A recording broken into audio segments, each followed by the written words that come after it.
Welcome back to another online lesson. I am Mr. Hoban, and today we're going to be starting World War II. And you'll notice with this online lesson and the rest of the lessons for this unit that they will be set up a little bit differently. I just wanted to try something new, maybe, and just get your reactions. Maybe it's better, maybe it's worse. I might go back to the other ones. So just let me know as we go through. As we're going through this, I want to kind of highlight as we come to different parts of your notes, and hopefully it'll help out making sure people get the information down correctly. So today, we're starting with the causes of World War II. What was going on? What did it lead up to? First, we're going to look at the dictators and these individuals that gained power in their country and how their tactics or the ways that they went about things led to conflict and war. Next, we're going to look at appeasement and how people reacted to these dictators and those dictators' actions.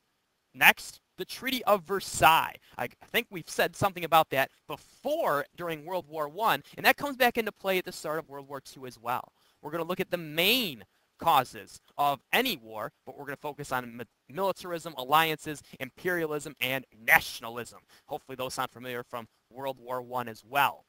We'll also look at when did the war begin, define blitzkrieg warfare, and what the U.S. position was at the beginning of World War II. Very similar, actually, for both wars. So let's get started. We're going to be looking at our dictators. So we're going to have to look at where are they from and what was their legacy. Write something down about them.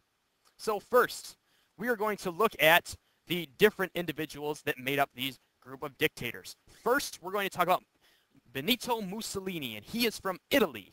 Next, we'll be looking at Joseph Stalin. He takes over parts of, and eventually the entire USSR, or Soviet Union.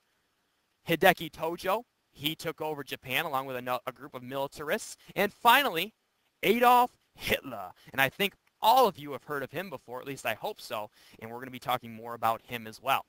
So moving down here quickly, looking at Benito Mussolini, he was from Italy. So I'm going to highlight that there. That's something important to have down. In 1919, he founded Italy's fascist party. He was against democracy. He stressed national prestige, and he wanted to return Italy to the time of the Roman Golden Age. Once in office, he works to destroy democracy and set up his dictatorship. Next, Joseph Stalin taking over the USSR, or the Soviet Union. After the death of Vladimir Lenin, okay, I'm just highlighting USSR, that's where he's from.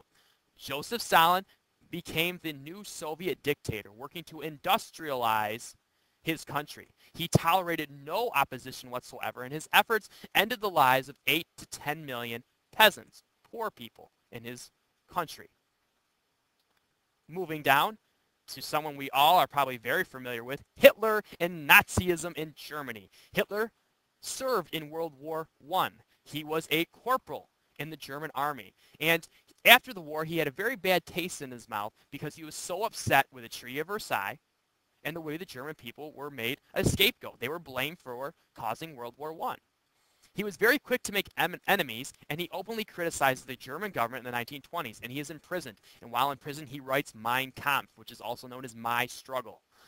After his release, he forms the Nazi Party.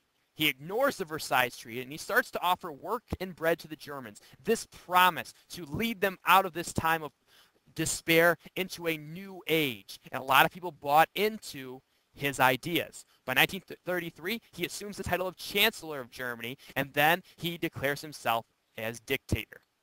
He uses his strong public speaking skills. He was very good at speaking in front of crowds, and he used it as a way to convince people to follow him. Finally, militarists gained control of Japan, and they were led by Hideki Tojo in Japan. Most officers believed that Japan was destined to dominate East Asia, and that was their goal, to take over all of East Asia, including the Koreas, Vietnam, and parts of China. And many also believed that democracy was un-Japanese and bad for the country. So that's a little bit about our dictators, and I'll just quickly scroll up again, and we're looking at the map. So going back to that original page, we've covered the dictators. Now let's look at what appeasement is. Appeasement, this is when one nation allows another nation to do as they please in an attempt to prevent war. That thought of, if I let him do this last one thing, I'm sure he will stop. And this was something that a lot of countries in Europe, especially Great Britain and France, believed in. Mussolini invades Ethiopia. Remember, Mussolini's from Italy. His forces invade Ethiopia and Africa. There is no response. They say, okay, that's fine. Just never do it again. Japan invades China. There is no response by any country. They're thinking, okay, that's the last time. Never do it again. That's okay. We're okay. Hitler begins ignoring the Treaty of Versailles in 1933. There is no response. Are we seeing a pattern here? There's no response to any of these. And that's what appeasement is. You keep giving in and giving in to someone who's being aggressive in hopes that one day they will stop. And Hitler goes beyond the Treaty of Versailles and takes over Austria and Czechoslovakia. And there's still no response. And if you look at this cartoon here, I'm going to blow it up a little bit quickly. It says, remember, one more lollipop and then you all go home. This is the perfect example of an appeaser. You've got all of these sea monsters hovering around them. They've all got something on them. And hopefully you've noticed that. They've all got this on them. And that's a swastika, the symbol of the Nazi party. And here you've got the little man who's named the appeaser. And he's giving in and giving in and giving in. And problems will arise because they keep giving in to Adolf Hitler and the other dictators.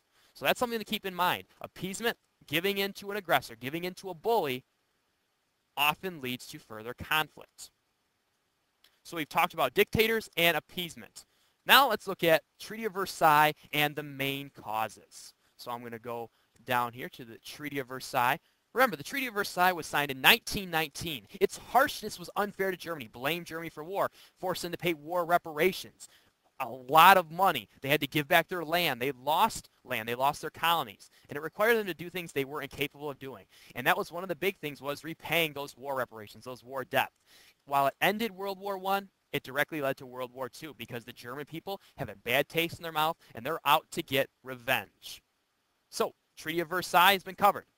Let's look at the main causes. So, very simple: militarism, imperialism, nationalism, and alliances. So, militarism, building up your military. Imperialism, taking over other lands. Germany's moving into Czechoslovakia and Austria. Italy's moving into Ethiopia. Those are the examples of imperialism. Nationalism. There was a strong sense of German pride at this time.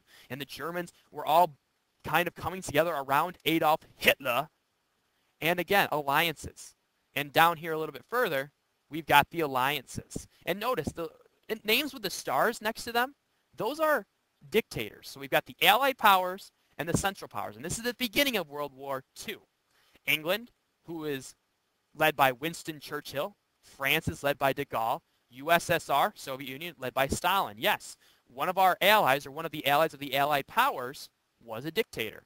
The Central powers, Germany, of course, by Hitler. Italy by Mussolini, and Japan by Hideki Tojo.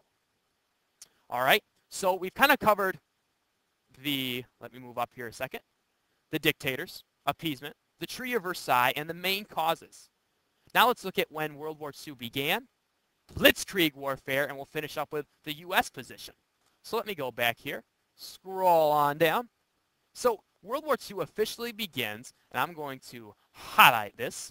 World War II officially begins after Germany invades Poland in 1939. Again, Great Britain and France have kind of said, okay, if that's the last place you're going to attack, we'll let you have it. We'll let you have it. We'll let you have it. Now Germany takes a little bit too much, goes into Poland, the invasion of Poland. And that was the final straw. In order to invade Poland, Germany uses a blitzkrieg. Again, that's that word we've been looking for. What is blitzkrieg? A blitzkrieg, or lightning quick attacks with new technology to overwhelm European nations. So they've got new technology in weapons, especially with tanks, much more advanced. They run a lot faster. No more of the 3 to 4 mile an hour. You're looking at tanks that can get much faster and go much further in a shorter period of time. France and Russia, both nations quickly lose large sum of land to the Germans. So again, after they go into Poland, they begin invading Russia, or the Soviet Union, and they begin invading France and taking a lot of the little countries, such as Belgium, that are in the area as well. So that's really what starts the Second World War. So as soon as the World War starts, you've got the alliances that we talked about, the Allied powers, the Central powers. World War starts, you've got the alliances that we talked about, the Allied powers, the Central Powers. And the U.S., what was our position? Let's take a look. Because our position was very similar to that of World War I. The U.S. position was we were neutral. And I'm going to take this little marker here. I'm going to, around neutral, kind of put, or neutrality, put quotes around that. Because again, as we saw in World War I, we weren't entirely neutral at the outbreak. And we'll talk about that more next time. We are still in a deep depression. That's one reason we did not want to get involved. We're still suffering the effects of the Dust Bowl, the stock market crash, and different things like that.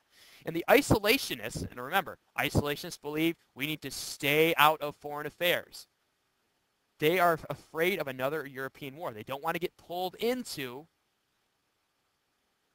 the World War. That about wraps it up. Today we have talked about dictators, appeasement, Treaty of Versailles, the main causes of any war.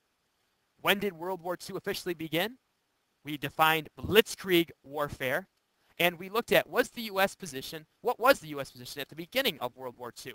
Next time we'll get into the U.S. involvement, and we'll continue with our online lessons regarding World War II.